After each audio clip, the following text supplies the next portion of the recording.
what would you do if you received a call from your child hysterically sobbing and claiming that she had been kidnapped? Now, most parents that I know would do everything in their power to try and save their children, and that is exactly what a wave of new scammers are depending on, that vulnerability. They're using artificial intelligence to recreate the voices of teens and are then targeting their parents to try and get them to pay money to secure the safety of their kids. This is exactly what happened to Jennifer DeStefano. She's an American mother who received a 4-minute call from her 15-year-old daughter, Brianna, crying, and not only her, also an alleged kidnapper in the background of that call, demanding $1 million in ransom for Brianna's release. Well, Jennifer said that the call was so real that she called 911, but it turns out it was totally fake.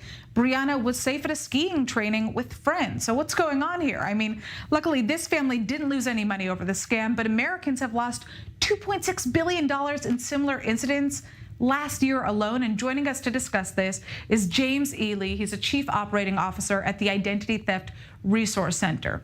So first of all, how are these AI scammers able to recreate the voices of people so well? Where are they getting the original audio?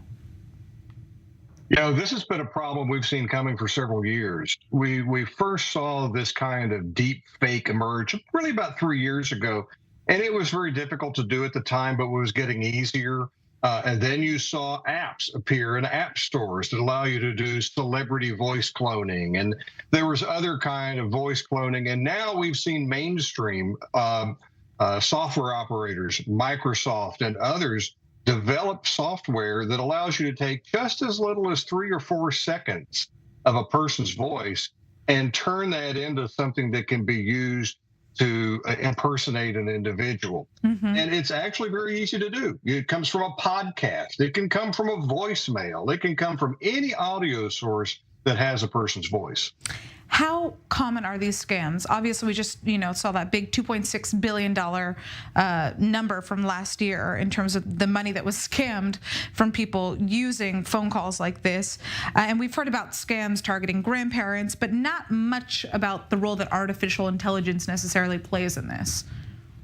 Yeah, it's really an emerging trend, and it frankly is it's very difficult to do at scale.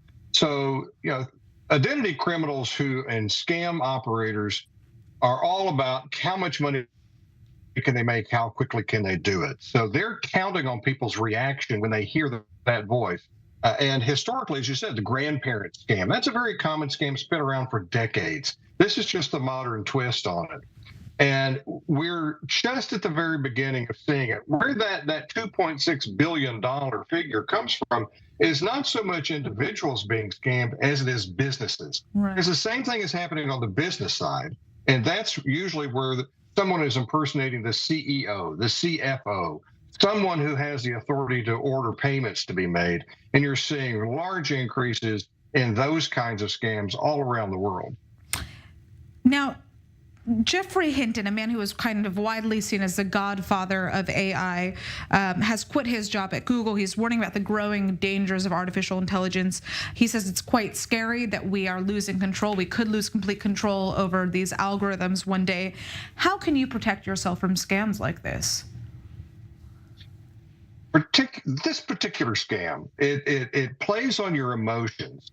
And it uses just the way we kind of function as human beings. When we hear anyone, but let alone a loved one who's in danger, we immediately have an emotional reaction. And that's what the criminals here are counting on. And our brain kind of fills in the gap. So the first thing you need to do to protect yourself is be very careful about what information you make available broadly. So if you have social media accounts and you have audio on your social media account, are you making sure that the people who see those accounts are only the people that you know and trust? Because if you put it out broadly, anybody can use that and then misuse that information. So be careful about what you post. If you were ever the recipient of one of these phone calls, the very first thing you need to do is kind of suppress that emotional reaction and think very rationally. That's very hard to do. But here's the first thing that you need to do, and that is call the person that you believe to be in danger. Because in most parts of the world, it's going to be a scam. There are parts of the world where kidnap and ransom is real, but just call and find out, is that person actually in danger? Because the vast majority of the time, almost 100% of the time, it's a scam.